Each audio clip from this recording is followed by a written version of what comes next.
नमस्कार दोस्तों, आज हम बताएंगे कि भगवान विष्णु ने मनुष्य को जन्म किस लिए और कैसे दिया था। तो वीडियो के अंत तक बने रहना। इसमें बताया गया है कि भगवान विष्णु ने मनुष्य को जन्म कैसे दिया। सृष्टि का रहस्य। जब भगवान विष्णु ने मनुष्य को जन्म दिया, अनंत काल पहले, जब समय था, न धरती न आकाश, चारों ओर केवल अंधकार और शून्य था। उस शून्य में एकमात्र शक्ति विद्यमान थी, भगवान विष्णु। वे क्षीर सागर में शेषनाग की शैया पर विराजमान थे। उनकी नाभि से एक कमल निकला, जिस पर ब्रह्मा जी प्रकट हुए। ब्रह्मा जी को सृष्टि रचने का कार्य सौंपा गया, लेकिन वे असमंजस में थे। कैसे शुरू करें? तब उन्होंने भगवान विष्णु से प्रार्थना की।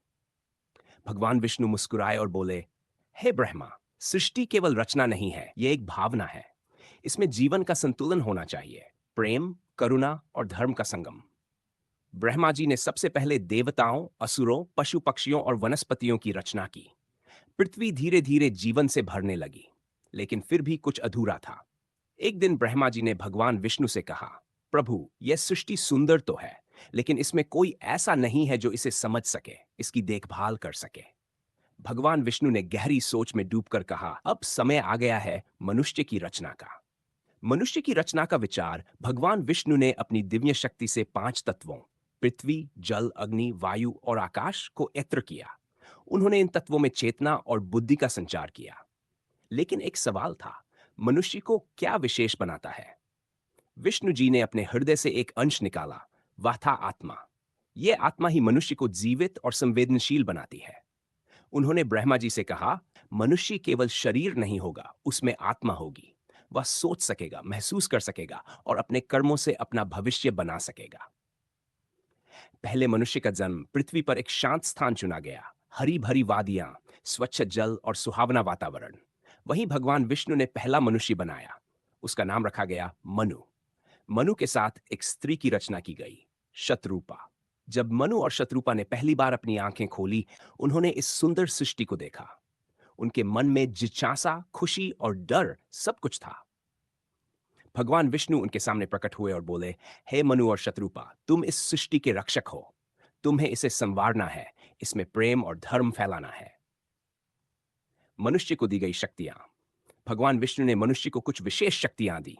बुद्धि, ताकि वह सही और गलत में समझ सके। भावनाएं, ताकि वह प्रेम, दया और करुणा महसूस कर सके। स्वतंत्रता, ताकि वह अपने निर्णय खुद ले सके।